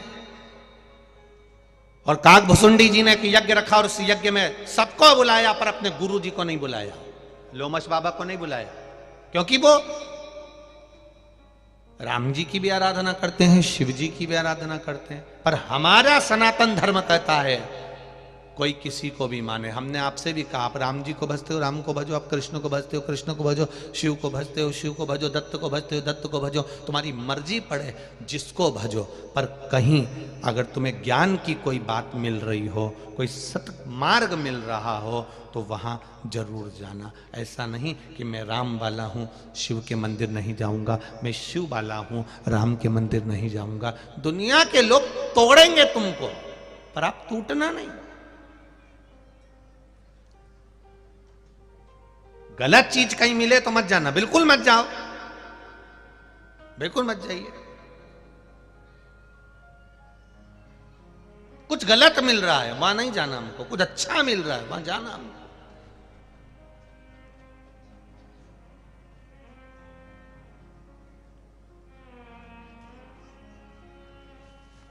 आज कोकड़ी में कम से कम 4.5 लाख लोगों से ज्यादा लोग इस कोकड़ी की कथा में आए हुए हैं। 4.5 लाख से ज्यादा लोग, टेंट बड़ा बड़ा के वो नागपुर का टेंट वाला साहू जी थक गया, इतना रोज टेंट लगाता है वो, कभी इधर बढ़ा देता, कभी इधर बढ़ा देता, कभी उधर बढ़ा देता। टेंट बढ़ते बढ़ते भोजनशाला में घुस गया। गलत है। भोजनशाला टेंशन में है कि दोनों टेंट एक मिला दिया, अब कहाँ जाओगे? तो वो टेंट वाला साहू भी बोला अब हम इधर नहीं आएंगे, अब हम उधर जाएंगे।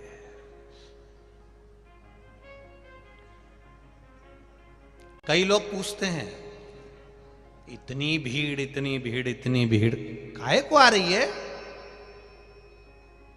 पेट्रोल तुम्हारा, डीजल तुम्हारा, गाड़ी तुम्हारी, ड्राइवर तुम्हारा, समय तुम्हारा, घर छोड़ के 200, 500, 700, 800, 900 किलोमीटर दूर से आ रहे हो। कितनी दूर दूर से।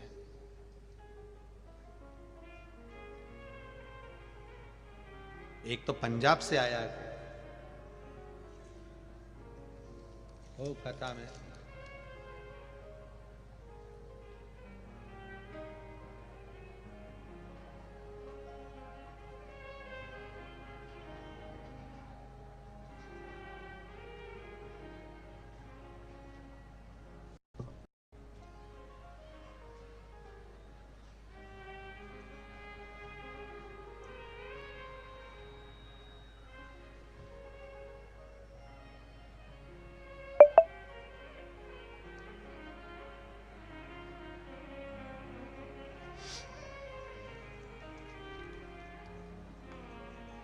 मेरा नाम दीपिका कल्याण है।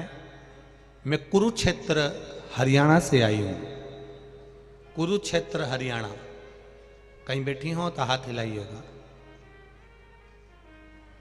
तो अपने दोनों हाथ अवश्य हिलाइएगा। मेरा नाम दीपिका कल्याण है। मैं कुरुक्षेत्र हरियाणा से आए हैं। मेरे घर के लोग भी साथ में आए हुए हैं। कहीं बैठे हो तो हाथ हिलाइएगा। हम पूरा परिवार शिव कथा सुन रहे हैं और भाई 5 वर्ष का है।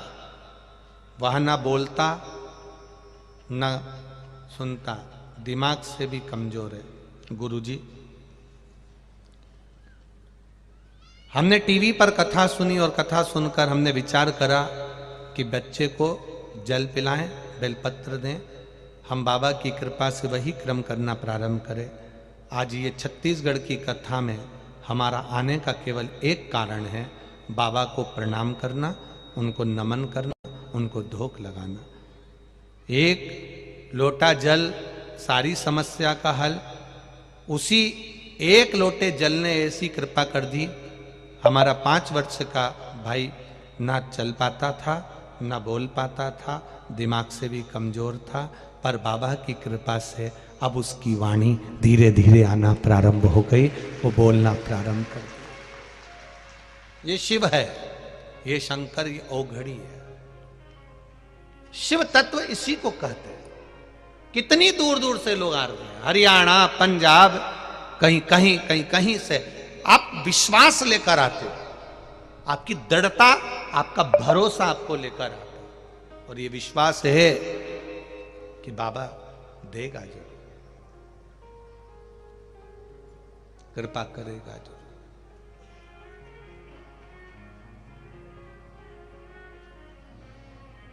मैंने तेरे ही भरोसे, ओ बाबा तेरे ही भरोसे, हवा बिच उड़ती जावांगी, बाबा डोर हल्को छबिया में कटी जावांगी, भोले में तेरी पतन शंभो में तेरी पतन, हवा बिच उड़ती जावांगी, बाबा डोर हल्को छबिया में कटी जावांगी। शिव कृपा इसी को कहते हैं, शंकर की उदारता इसी को कहते हैं। काकभुसुंडी जी ने अपने गुरु का अपमान कर दिया, लोमश बाबा को नहीं बुलाया यज्ञ में। यज्ञ रचा पर लोमश जी को नहीं बुलाया गया। लोमश बाबा को मालूम पड़ा कि मेरा चेला, मेरा शिष्य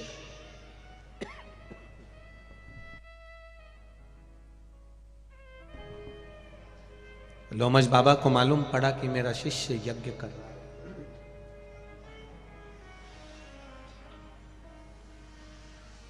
और मेरा शिष्य अगर यज्ञ कर रहा है तो मुझे जाना चाहिए। गुरु है, चेला, शिष्य भले बेर रख ले, शिष्य भले बेरी हो जाए, शिष्य भले कपटी हो जाए, शिष्य भले धोखा दे दे, शिष्य भले विश्वासघात कर दे, पर गुरु गुरु होता है। गुरु गुरु है। कितना सुंदर संवाद है। एक गुरुजी स्नान करके आ रहे थे और एक ईर्ष्या रखने वाला पेड़ पर चढ़ गया, मुंह में पान भर के बैठ गया, तंबाकू भर के बैठ गया, पान भर के बैठ गया। गुरुजी आए गंगा नहा के, इसने थूक दिया। फिर गुरुजी आए, इसने फिर थूका। ये फिर गुरुजी आए, इसने फिर थूका। गुरुजी बार बार गंगा नहा के आ रहे हैं, ये बार बार थूक रहा है। फिर गंगा नहा कर आए, फिर थूका, फिर गंगा नहा कर आए, फिर थूका। बार बार थूका गया, मुंह में पूरा थूक खत्म हो गया। अंत में वो नीचे आ गया, पेड़ पे से नीचे उतर कर आकर गुरुजी से कहा, क्षमा करिए, मैंने इतनी बार थूका, मैंने इतनी बार आपके ऊपर पान थूका, गुटखा थूका, आपने एक बार भी पलट कर जवाब नहीं दिया गुरुदेव।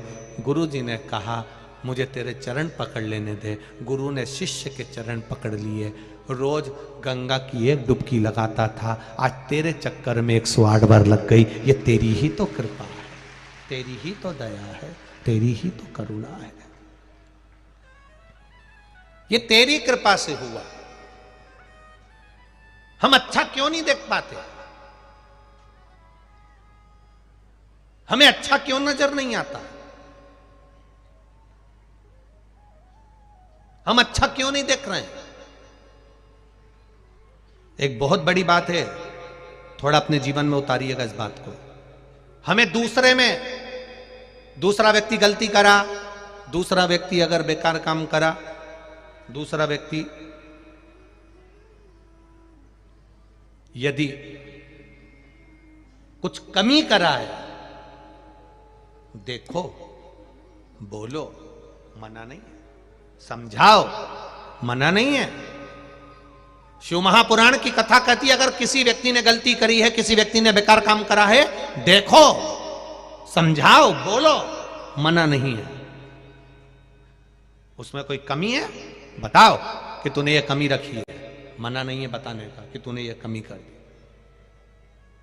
पर एक बात याद रखना, एक व्यक्ति में कमी दिखी, दूसरे व्यक्ति में कमी दिखी, तीसरे व्यक्ति में कमी दिखी, हर एक व्यक्ति में तुम कुछ ना कुछ कमी देख रहे हो, तो फिर हमें उसको नहीं बताना, फिर हमें अपने आप में समझना है कि हम में क्या कमी है जो सामने वाला व्यक्ति कमी नजर आ रही है।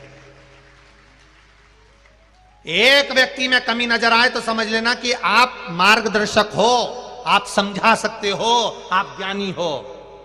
दो व्यक्ति में भी गलती नजर आ जाए तो समझ लेना आप मार्गदर्शक हो, आप समझा सकते हो, आप ज्ञानी हो। तीन व्यक्ति में भी गलती नजर आ जाए तो समझ लेना मार्गदर्शक हो, समझा सकते हो, ज्ञानी हो।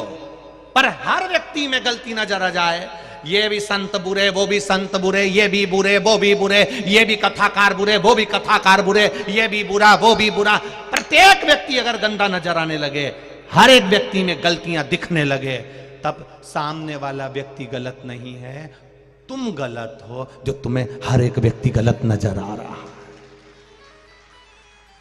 फिर अपने में गलती देखो। एक व्यक्ति में गलती निकलती चल जाता, दूसरे व्यक्ति में गलती निकलती चल जाता, तीसरे व्यक्ति में गलती निकलती चल जाता, पर तुमने तो धंधा बना रखा है हर एक की गलती छांटने का। तो समझ लेना कि तुम ज्ञानी नहीं हो, तुम विद्वान नहीं हो, तुम अज्ञानी हो।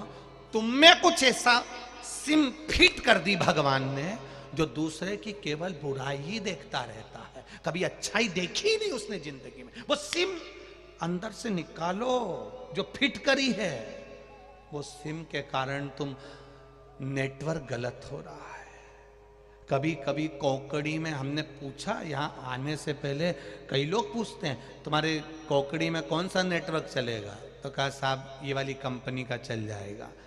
तो क्या साहब हमारे पास तो वो कंपनी है ही नहीं। तो उसने फिर बेचारा गया बालोदा बाजार में से दूसरी सिम लेके आया थोड़े दिन के लिए कि यहाँ चला के यहीं छोड़ देंगे। नेटवर्क तुम्हारा गड़बड़ हो रहा है। एक व्यक्ति में गलती नजर आए, एक व्यक्ति ठीक नजर नहीं आए, एक व्यक्ति में गलती दिखे, एक व्यक्ति अगर तुम्हें बुरा नजर आ रहा है, समझाओ। तुम ज्ञानी बनकर समझाओ, विद्वान बनकर समझाओ, तुम महाज्ञानी बनकर समझाओ, मना नहीं है। पर एक व्यक्ति में गलती दिखी, फिर एक संत में से गलती निकाल ली, फिर दूसरे संत में से गलती निकाली, फिर तीसरे महाराज में से गलती निकाल ली, चौथे कथाकार में से गलती निकाल ली, पांचवें उसमें से गलती निकाल ली। तुम 24 घंटा बैठकर गलतियां गलतियां गलतियां छाट रहे हो, तो मतलब समझ लेना ऑफिस ही गड़बड़ है, डिपार्टमेंट गड़बड़ हो गया है। माता पिता ने कोई नमूना ही दूसरा पैदा कर दिया है, समझ लेना। ये अच्छा ही नहीं देख सकता, ये श्रेष्ठता नहीं देख रहा। 4 में दिखे, 5 में दिखे, चल जाएगा, ज्ञानी कहलाओगे, समझा दो। पर सब में गलती नजर आए, समझ लो डिपार्टमेंट गड़बड़ है, ठीक नहीं है। विचार गड़बड़, सोच गड़बड़, अंदर ईर्ष्या भरा चुकी है, जलन भरा चुकी है, इसलिए गलत ही गलत दिख रहा है, अच्छा दिख ही नहीं रहा।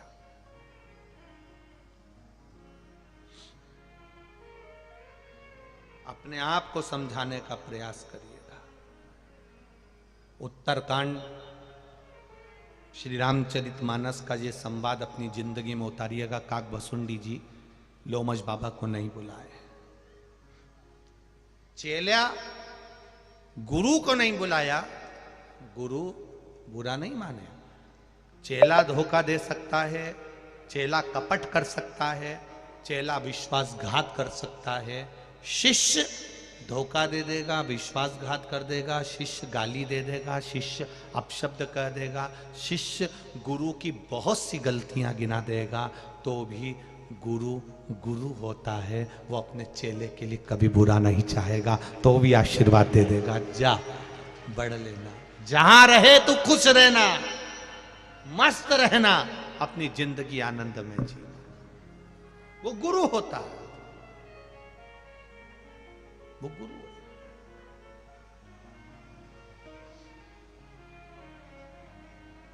लोमश बाबा को काकभसुंडी जी ने नहीं बुलाया, फिर भी लोमश बाबा को मालूम पड़ा कि मेरा शिष्य यज्ञ कर रहा है और मैं उसका गुरु हूं, मेरा जाना फर्ज बनता है, मैं जाऊं, ये गुरु का फर्ज है, जाए। बहू गुस्से में आ जाती है तो सास से बात करना बंद कर देती है। बोलो री छत्तीसगढ़ की जी हो, सही है कि गलत है? बहू गुस्से में आती है, सास से बात करना बंद कर देती है। बेटा गुस्से में आता है, अपने पिता से माता से बात करना बंद कर देता है। पर इसमें कितने माता पिता ऐसे बैठे हैं, कितनी सास ऐसी बैठी है कि वो बहू गुस्से में आती हो, सास और बहू का झगड़ा हो जाता है, बहू सास से उपट कर बात नहीं करती, पर केवल एक घर की माँ ऐसी होती है तो भी वो उपट कर बात कर ही लेती है, क्योंकि वो भुलाना चाहती है हर एक दुख, तो भी कह देती है कोई बात नहीं, जान। कई बार तो देवरानी जेठानी आपस में कह देती है, जब वो इतना झगड़ा करके गई तो तुम काय को बोल रही हो कि चाय दे क्या? दिया, बेचारी को चाय दिया, वो नी पी के गई है, जा दिया। अभी तो लड़के गई तुमसे, फिर काय को चाय दे रहे हो? बस तू तो चली जा, दिया उसको चाय, जा उसको चाय दे, जा देखा रहा उसको।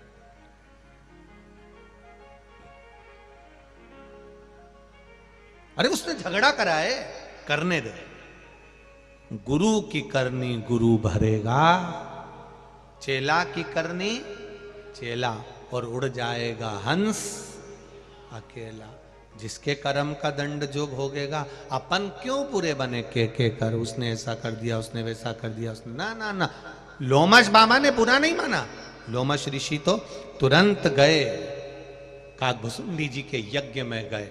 काकभसुंडी जी यज्ञ में पूजन करा रहे थे, ब्राह्मण देवता उनके पास में बैठे हुए थे, ये आहुतियां डाल रहे थे। आहुतियां डालो।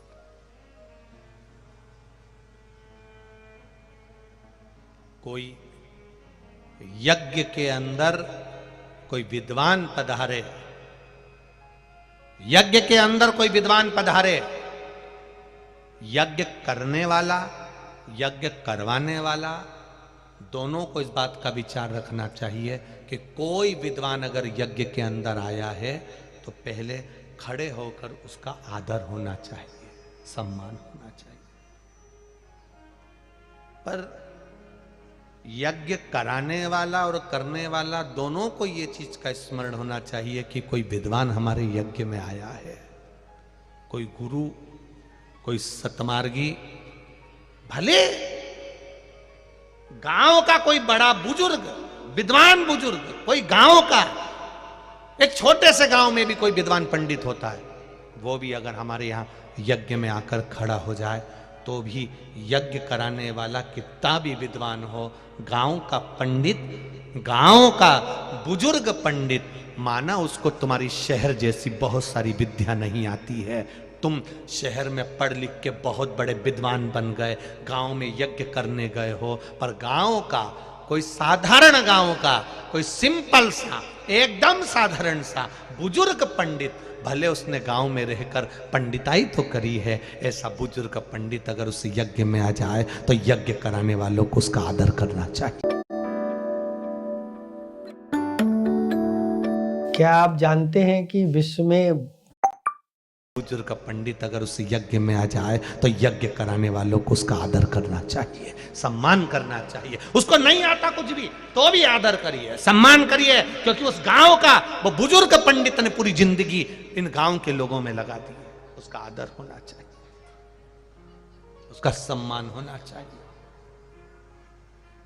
अब नवयुवक लड़के आजकल के जमाने के सोचते हैं हम तो इतने विद्वान हैं, हमने तो वहां पढ़ाई करी, हमने तो वहां पढ़ाई करी, ये गांव का पंडित किस काम का। ना ना ना, तुम आज पढ़कर आए हो, उस गांव के बुजुर्ग पंडित जिंदगी है इस गांव को केवल संभालने में। दुनिया के लोगों को लगता है जब वो प्रयागराज जाते हैं, हरिद्वार जाते हैं, गया जी जाते हैं तो वहां पंडा हुन नहीं मिलते, मथुरा वृंदावन जाओ तो पंडा हुन मिलते हैं, तो इन लोगों को बड़ी, लोगों को हंसी उड़ाते हैं ये लोग। पंडा जी आ गए, पोथी पाना लिया है, लिखेंगे, अब आपसे पैसा लेंगे। ना ना ना, आपको खुश होना चाहिए कि आपके पूर्वजों का नाम आज तक वो पंडाओं ने जीवित रखा है, घाट पर बैठकर नाम लिखते हैं और उन्होंने जीवित रखा आपके पूर्वजों का नाम, आपको प्रसन्नता होना चाहिए। अगर ये बुजुर्ग नहीं होते तो तुम्हारे पिता और दादा के नाम को लोग भूल गए होते, उसमें दुख नहीं, उसमें प्रसन्नता होना चाहिए। ये प्रसन्नता का भाव। गुरु के दरवाजे पर जाओ तो कभी अहंकार रखकर मत जाओ, माता पिता के पास जाओ तो कभी अहंकार रखकर मत जाओ, कभी अभिमान रखकर मत जाओ। अभिमान से परे, अभिमत्ता से परे, अहम से परे जाओ। जब शिव कथा कर रहे, भगवान शंकर का चरित्र कर रहा है, लोमश बाबा चले गए काकभसूनी जी के यहां, यज्ञ कराने वाले यज्ञ करा रहे थे, यज्ञ करने वाला था, लोमश जी को देखकर नहीं उठे। लोमश जी तो भी कुछ नहीं बोले, क्योंकि गुरु है वो, गुरु को जानना बड़ा कठिन है, बहुत कठिन। आज के जमाने में तो गुरु की पहचान भी नहीं होती, लोगों को लगता है बहुत सारा ज्ञान दे दिया तो गुरु जी होगा। ना ना ना ना, लोगों को प्रवचन देना अलग बात है, लोगों को ज्ञान देना अलग बात है, लोगों को कहना अलग बात है, पर जितना कहा उतना खुद पर अमल करना अलग बात है।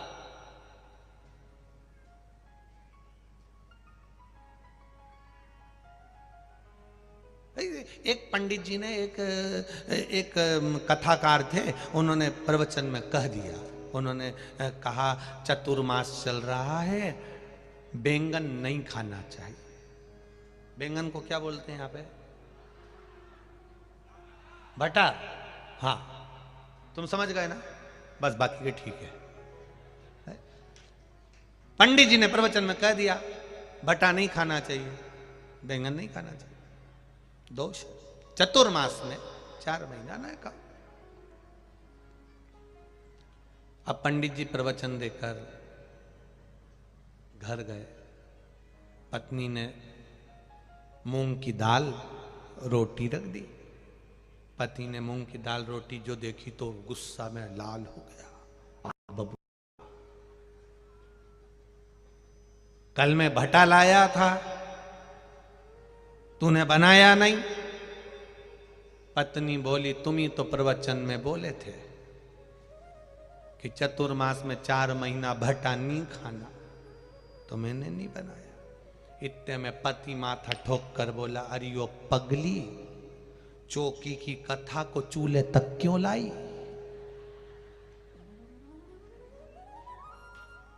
मतलब कथा दूसरे के लिए हो सकती, खुद के लिए नहीं है। जितना प्रवचन में कहे एक प्रवचन करने वाला, जितना कथा कहने वाला कथा में कहता है, उतना खुद भी अमल करे, तब राष्ट्र सुधरने में देरी नहीं करेगी, राष्ट्र सवर जाएगा, राष्ट्र सुधर जाएगा। मेरे नामदेव जी, मेरे तुकाराम जी, नानक देव जी, बुद्ध जी, महावीर स्वामी, आदि कादि जितने भी, रामकृष्ण परमहंस जी, चैतन्य महाप्रभु जी, मीराबाई, कर्माबाई, ये सब इन्होंने पहले अपने आप को संवारा है, फिर राष्ट्र को संवारा। वीर शिवाजी, महाराणा प्रताप, इन्होंने अपने आप को संवारा, फिर राष्ट्र। हम क्या पहले राष्ट्र को संवारने का काम करते हैं। मेरा लड़का सुधर जाए, मेरा बेटा गलत जगह नहीं जाए, मेरा बेटा मदिरा नहीं पिए और बाप रात में टन्न होके आए, तो ये बताओ औलाद बिगड़ेगी कि नहीं बिगड़ेगी? हम सुधार रहे हैं, आशा हमने रखी है मेरा बेटा सही व्यवहार करे। हम कह रहे हैं मेरी बहू ऐसी आना चाहिए जो मेरे पांव पड़े, मेरी बहू ऐसी आना चाहिए जो मुझे प्रणाम करे, मेरी बहू ऐसी आना चाहिए जो मीठा बोले, मेरी बहू ऐसी आए जो इतना अच्छा भोजन बनाए, मेरी बहू आए तो मेरे जी हजूरी करे, मेरी बहू आए तो सब जगह आनंद हो। अब मेरी बहू आए तो पांव पड़े, मेरी बहू आए तो प्रणाम करे, तुम कितना अपनी सास को प्रणाम कर रही हो? तुम कितना अपने बड़ों का आदर कर रहे हो? तुम कितना अपने बड़ों का सत्कार कर रहे हो? जब तुम नहीं कर रहे तो वो जगदम्बा करेगी? अरे जाने दो, तुम्हें चंद्र घंटा बना के रख देगी, कुछ नहीं करने वाले। तुम करोगे तो होगा। हम सुधरेंगे, बोलो बोलो जम के बोलो, युग सुधरेगा। हम बदलेंगे, युग बदलेगा। कब बदलेगा? जब हम बदलेंगे। कब बदलोगे? नियम बनाओ कि हमें आज से बदलना, अभी से बदलना। और जब हम अभी से बदलेंगे, आज से बदलेंगे, तब युग बदलेगा। नहीं तो कहते कहते जिंदगी निकल जाएगी। बदलाना बदलना पड़ेगा। सियोर वाला महाराज थोड़ा बोलता बहुत आड़ा टेढ़ा है, और बोलते भी तभी हैं जब अपने ऊपर भी अमल करें, और आपको भी कहेंगे कि अपने ऊपर अमल करिए। अपने ऊपर पहले प्रभाव पड़ना चाहिए, तब। हम भी कॉलेज जाते थे, हम भी स्कूल जाते थे, हम भी पहनावा बदले हैं, हमने भी अपनी जिंदगी का सारा आनंद सुख जो था वो छोड़ा, ये परमात्मा की शरणागति ली। तब आप लोगों से कहा परमात्मा की शरणागति जाओ।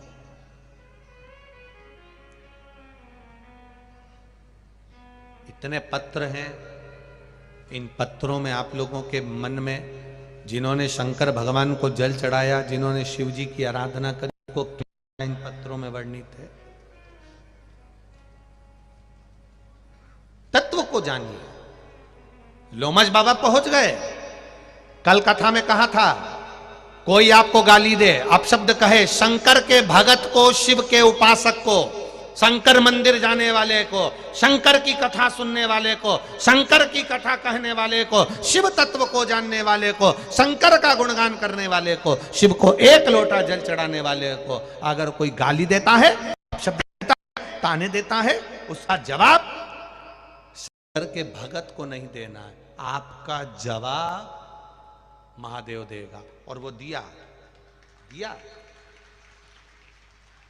उत्तरकांड का ये रामचरितमानस कह रही है, उत्तरकांड की दिया जवाब। किसने दिया? लोमश बाबा शंकर जी का भजन करते थे, थोड़ा राम जी का भजन करते थे, काकभुशुंडी शिव जी का भजन करते थे, पर गुरु का अपमान मेरा महादेव सह नहीं पाया। भले काकभुशुंडी शंकर का भजन करते थे, पर अपमान नहीं सहना। इस व्यासपीठ ने कभी नहीं कहा आपसे कि आप राम को मत पूजो, आप कृष्ण को मत पूजो। ये व्यासपीठ हमेशा कहती है भजन जिसका करना है करो। तुम राम को मानते हो, राम को मानो। तुम कृष्ण को मानते हो, कृष्ण को मानो। तुम्हारा जहां दिल लगे तुम तो उसको मानो, पर शिव के मंदिर में एक लोटा जल चढ़ाने जाओ। आपसे कभी नहीं कहा कि आप इसको मत मानना, आप मानो।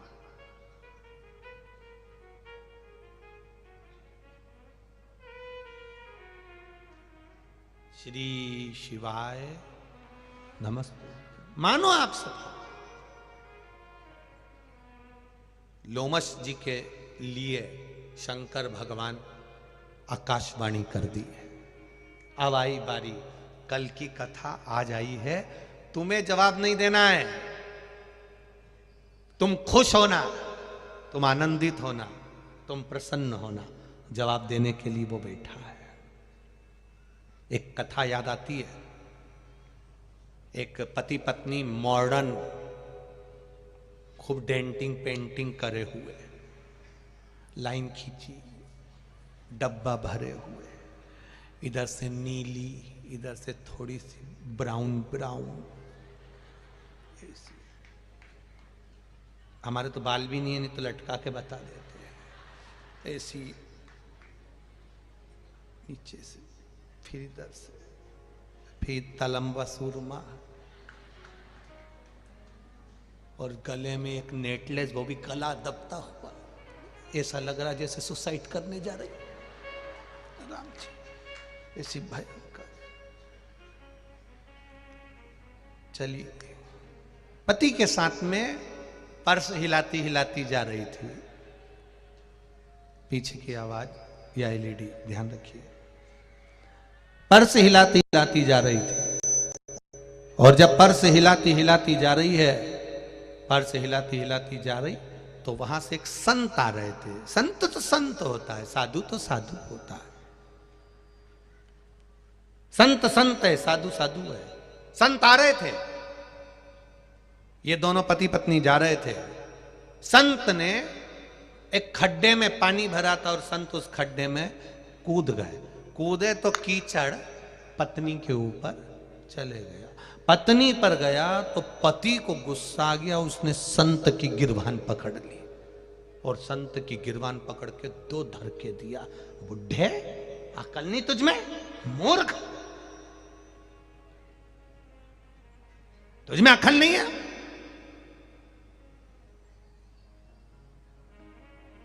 तेरी अकल मारी गई क्या? तेरी बुद्धि मारी गई क्या? और हाथ मोड़ दिया। संत कह रहे, भैया मैंने क्या करा वो तो बताओ। मेरी पत्नी पर छिटा गया, कीचड़ चले गया, गवार हो तुम, अकल नहीं तुम में? संत कुछ नहीं बोला, क्षमा मांग ली, गलती हो गई। क्षमा मांग रहा है, दिख नहीं रहा था तेरे को? अंधा हो गया था तू? संत चला। अब पति पत्नी दोनों चलते चलते चलते चलते चलते चलते, आगे ही उनकी सोसाइटी थी, लंबी बिल्डिंग में, ऊपर कहीं फ्लैट में रहता था।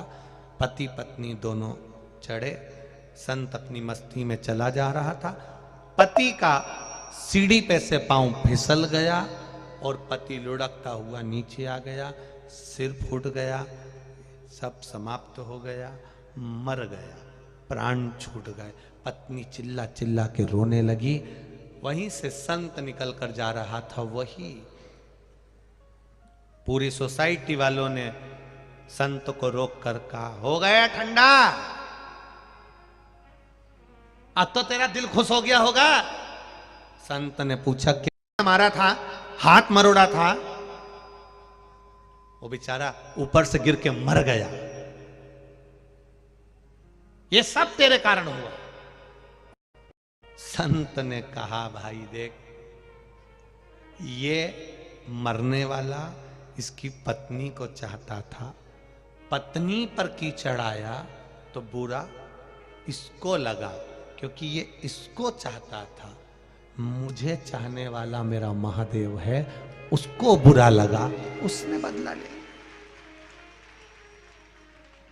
यहां संत बदला नहीं लिया है, साधु ने बदला नहीं लिया है, किसी गुरु ने बदला नहीं लिया है, बदला महादेव ने लिया है। लोमस बाबा कुछ नहीं बोले, एक शब्द भी नहीं बोले, पर लोमस ऋषि के बोलने का बदला मेरा महादेव ने लिया। नहीं बोले, एक शब्द भी काकभसुंडी जी के सामने नहीं बोले। उसका नाम आशुतोष है, बोलता कम है, करता ज्यादा है। कई लोग ऐसे हैं जो बोलते ज्यादा हैं, करते कुछ नहीं है। घोषणा पत्र पढ़ते हैं, जब ढेर सारे पढ़ देते हैं मंच पे खड़े होकर, हम ये भी कर देंगे, हम वो भी कर देंगे, वो भी कर देंगे, वो भी कर देंगे, वो भी कर देंगे, वो भी कर देंगे, सब कुछ कर देंगे। मालूम पड़े फिर पता ही नहीं पड़ता कहां गए।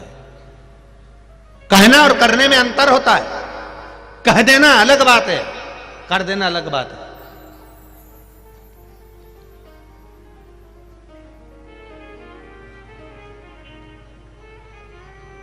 कह देना अलग बात है, कर देना बहुत बहुत कठिन है महाराज। अब बहुत लोग आते हैं कुबेरेश्वर धाम पे, बहुत 24 घंटे लोगों का आना जाना रहता है। कई कई लोग हमारे सम्मुख में भी आकर बैठते। वैसे तो हम मिलते जुलते कम है, हम किसी से भी नहीं मिलते। यहाँ पर भी तुम जजमान परिवार से पूछना, नहीं मिलते किसी से भी। कई लोग आके कहते हैं, अरे गुरुजी एक बार कथा तो दो, टाइम तो दो, ऐसी कथा करवाएंगे, ऐसी कथा करवाएंगे कि अभी तक तुमने ऐसी कथा कहीं देखी ही नहीं होगी।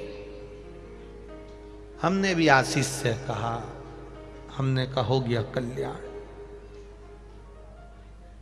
कथा तो दो एक बार।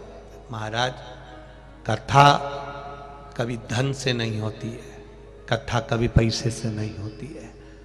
धन से होती होती तो ये कोकड़ी में नहीं होती, बालोदा बाजार में होती।